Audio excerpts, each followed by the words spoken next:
Hello everyone, আমি রিম্পা। আমার ব্লগে তোমাদের সবাইকে ওয়েলকাম জানাই।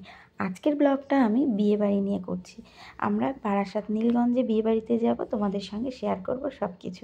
তাহলে দেখতে থাকি, পুরো ভিডিওটা ভালোভাবে দেখবে।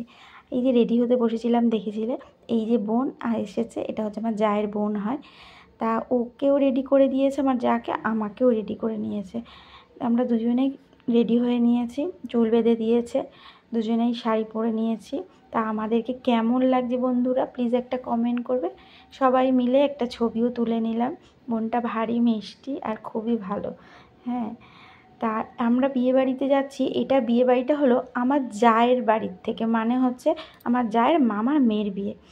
সেখানে যাচ্ছি আমি, আমার ছেলে, জায়ের মেয়ে আর জায়ের হাজব্যান্ড, মানে আমার বড় ভাসুর।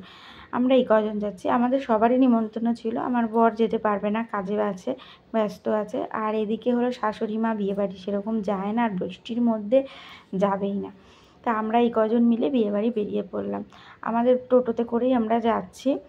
কিন্তু যেতে যেতে এত বৃষ্টি হচ্ছিল, দেখছি রাস্তায় এক হাঁটু জল জমে গেছে। কি করব, খুব সাবধানে আস্তে আস্তে চালিয়ে যেতে হয়েছে, প্রায় 1 ঘন্টা মতো লাগছে। তা দেখতে দেখতে আমরা কিন্তু বিয়েবাড়ি চলে এসেছি। এই দেখো বরের গাড়ি সামনে দাঁড়িয়ে আছে, আর দেখছি বাইরে টিপ টিপ করে বারাসাতের ওখানে বৃষ্টি পড়ছে। এটা হচ্ছে বারাসাত নীলগঞ্জের একদম ভেতরের দিকে। সবাই তত্ত্ব নিয়ে দাঁড়িয়ে আছে বন্ধুরা, দেখছো বৃষ্টিতে সব ভিজে গেছে। তাই সবাই কথা বলাবলি করছে, বাজনা বাজছে যে বৃষ্টি পড়ছে তাড়াতাড়ি ঢোকো, মানে কি সাজগোজ করে সবাই ভিজে যাচ্ছে, তাই না? কিন্তু বর্ষাকালে বিয়ে করলে বৃষ্টিতে তো ভিজতেই হবে না বন্ধুরা। এদিকে বাজনা বাজছে, এদিকে বরও চলে এসছে। বরকে নিয়ে আমরা প্রায় ঢুকেই পড়েছি।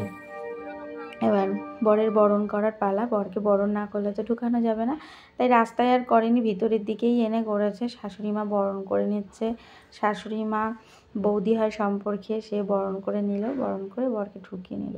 আমরা এবার কি করব, সামনে ফুচকার দোকান দেখে ফুচকা মাখাচ্ছিল, তাই আমরা দাঁড়িয়ে পড়লাম ওখানে, একটু ফুচকা খেলাম। খেয়ে আমরা বিয়ের আসরে দেখতে গেলাম। বরকে বসানো হয়েছে।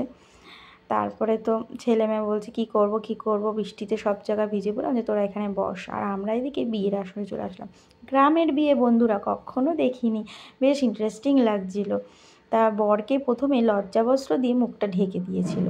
তারপরেই দেখলাম যে প্রদীপ দিয়ে পান পাতা সরিয়ে, আর খুবই যত জায়গাটা ছোট ছিল ওই জন্য সেইভাবে ভিডিওটাও করতে পারিনি, দুজনের মুখ দেখলো। খুব বেশ ইন্টারেস্টিং লাগছিলো, কখনো দেখিনি তো। দেখতে দেখতে এরা বিয়ের আসরে বসে গেল, আর আমাদের তো খিদে পেয়ে গেছিলো বন্ধুরা। এবার আমরা খেতে বসে পড়লাম। বেশ ভালোই রান্নাবান্না হয়েছিল। কী রান্না হয়েছে সেটা আর তোমাদেরকে বললাম, যা হয় বিয়ে বাড়িতে।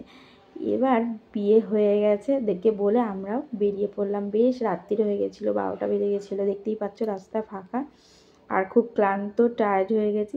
তা বন্ধুরা ভিডিওটা কেমন হলো অবশ্যই একটা কমেন্ট করে জানিও।